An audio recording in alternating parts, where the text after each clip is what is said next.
My favorite league in the whole entire world, MLS, which is the majorest of leagues in any sport in these United States of America, and yes, I'm biased because I played in it for 12 years, is about to start their 21st edition of the MLS playoffs, which I won once, back when it was the 6th edition. And yes, I'm old, pipe down, I know. Anyway, before I give you my predictions for how these playoffs are gonna go down, let me catch you up on a few facts. FC Dallas won the Supporters Shield, which is the trophy given to the team with the best record in the regular season, and they won our cup competition, the US Open Cup, which means if they win the playoffs, they'll become the first team in history to win a domestic treble. New York Red Bulls striker Bradley Wright Phillips won the Golden Boot as the league's top scorer. Both MLS Cup finalists last season, the Portland Timbers and the Columbus Crew, weren't one of the 12 best teams in the league this season, so they didn't make the playoffs, which is unprecedented. It's never happened before, and frankly, it's unacceptable. And finally, here's how the playoffs work. The two top teams in each conference secured a bye in the next round. They get to relax, they get to chill. Then the next four best teams in each conference play against each other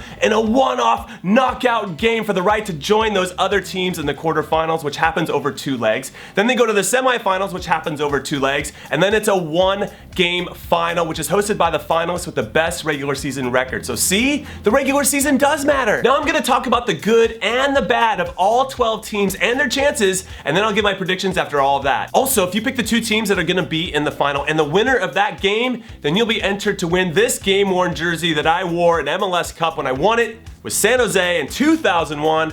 Got the patch to prove it. We had these special commemorative 9/11 patches as well. I don't know what you can call this other than a collector's item. First up, Real Salt Lake. The good, they have the best goalkeeper in the league in Nick Rimando. The bad, they haven't won a game in over 2 months, so it doesn't look good, but I have seen a goalkeeper get hot before and win a few games in a row, so you never know, and never mind, we know. Enjoy your offseason next week, fellas. Up next, the Montreal Impact. The good, they have Didier Drogba on their team. The bad, they have Didier Drogba on their team, and he's currently not happy about his non-starting situation, and that's going to impact the Impact in a negative way. And now we have the Seattle Sounders. The good, after being left for dead in the middle of the season, the team was resurrected by a new head coach that used to be their old coach before MLS, and with the signing of Nicholas Lodeiro, who's been my MVP since he showed up, and by the play of rookie Jordan Morris, who continues to get better and better. The bad, that Obafemi Martins isn't still on the team, because if he was, they definitely could have won this shit. Next up, NYCFC. The good, first-year manager Patrick Vieira defied the history of foreign coaches in MLS being crap. He stuck to his vision of being a play-it-out-of-the-back possession-based team and ended up only a few points short of being called the best team in the East. The bad, the New York Red Bulls, who are their rivals and who also beat them 7-0 earlier in the season at Yankee Stadium,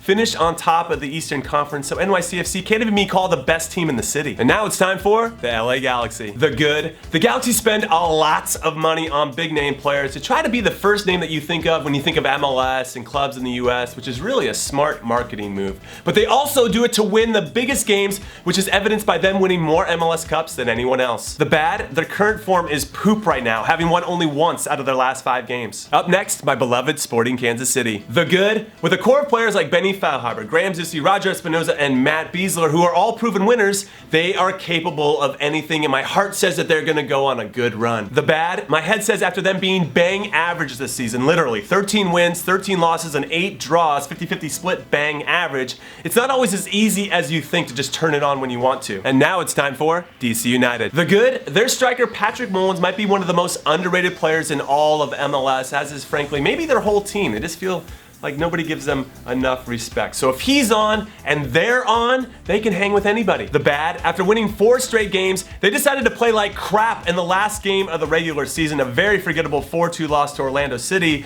which should stymie some of their momentum heading into the playoffs. Next up, Toronto FC. The good, they made the playoffs for the 2nd year running. They're all healthy. Josie Altidore is playing as well as I've ever seen him play. Sebastian Jovinko is a boss. Michael Bradley is as bald as ever, and if they can be solid in the back, they could win this thing. The bad, I felt the same way about them last year, and then they went to Montreal in the first round and lost 3-0, and that was it. It was done. It was so anticlimactic. It's like they're cursed or something. And now we have FC Dallas. The good, they've won everything that there is to win so far this season with good attacking play and solid defending, with a good mix of veterans and younger players from their academy, and now they're 5 games away from making history, which would be very cool to see someone do, especially in a league built for parity. The bad, they lost their best player and string puller extraordinaire Mauro out Diaz for the season after he tore his Achilles, which is very unfortunate. And fun fact for you, only 6 of the 20 Supporter Shield winners went on to win MLS Cup. Up next, the New York Red Bulls. The good, their captain Dax McCarty is still as cute as a button. Also, they have the league's top goal scorer in Bradley Wright Phillips and top assist maker in Sasha Kljestan, and there's a lot of positive momentum surrounding the club at the moment. Perhaps an air of, this is finally our year. The bad, it's never their year. Whether they barely make the playoffs or win the Supporters Shield or whatever, it just doesn't matter. And now it's time for the Colorado Rapids. The good, one of the worst teams in the league last season, became one of the best this season, and honestly, holy shit, I did not see that coming. Also, manager Pablo Mastroianni had this team playing well before the arrivals of national teamers Jermaine Jones and Tim Howard, and with both of those guys, they have to believe they can beat anybody, any place, anytime. The bad, the league doesn't really want smaller market teams in the final like last season because it's not good for ratings. So watch out for those shady referee calls, Colorado. And I'm just kidding. That would never happen here. So now it's time to roll out my predictions. In game 1, Galaxy Salt Lake. Peace out, Salt Lake. The Galaxy's gonna go through. They're gonna play Dallas. Seattle versus Sporting Kansas City. As much as I want my beloved Kansas City to go through, there's just something about the Sounders. So I think they're gonna go through, and they're gonna play against the Colorado Rapids. And then you got Toronto FC versus Philadelphia Union. Philadelphia Union has nothing to lose. They're playing in house money. They are just thrilled at the opportunity to play one more game this season. Toronto FC could be too much pressure. I think this is going to be an upset. I don't know why, but I think Philly is going to go through, and then Toronto FC is going to spend $1 billion next year to try to not only get in the playoffs, but win a playoff game. Then DC United versus Montreal. Montreal doesn't do it for me. I think DC goes through, and that's what we have here for the next round. So NYCFC versus DC. I think NYCFC goes through. DC, I don't know. I just don't see it. I don't think they're going to do it over 2 legs. The other one, New York Red Bulls versus Philly. Philly just did enough by beating Toronto. They'll feel good about that. The Red Bulls are going to go through, which will be a nice New York derby in the Eastern Conference Final. I want that to happen, so I hope it does. FC Dallas versus LA. I think LA does it. Without Mauro Diaz, Dallas just isn't the same. I think they're going to run into a little bit of bad luck. And then Colorado versus Seattle, I think over 2 legs. Again, I think something about Seattle this year, I can't explain it, but the last few months has really been something different. You can see some belief that I haven't seen in them in a long time. So I think they're going to play LA in the Western Conference, and I think they're going to beat LA. So they're going to get to the final. I think they're going to do it, get to the final. And then Red Bulls versus NYCFC. Red Bulls are going to make it. That means the Red Bulls are going to host the game. But because of the bad luck that we've seen with the Red Bulls in the past, I think they're going to lose that game at home, similar to Columbus Crew last year where they think they should win because they're hosting the game, and Seattle is going to win MLS Cup. Yep, that's who I got. Who do you got? Also, if I get it right, I'm entering into my own contest so I can win my own jersey. So good luck to all of you on that, and good luck to all the teams. Later. Steph, important question. Messi or Ronaldo?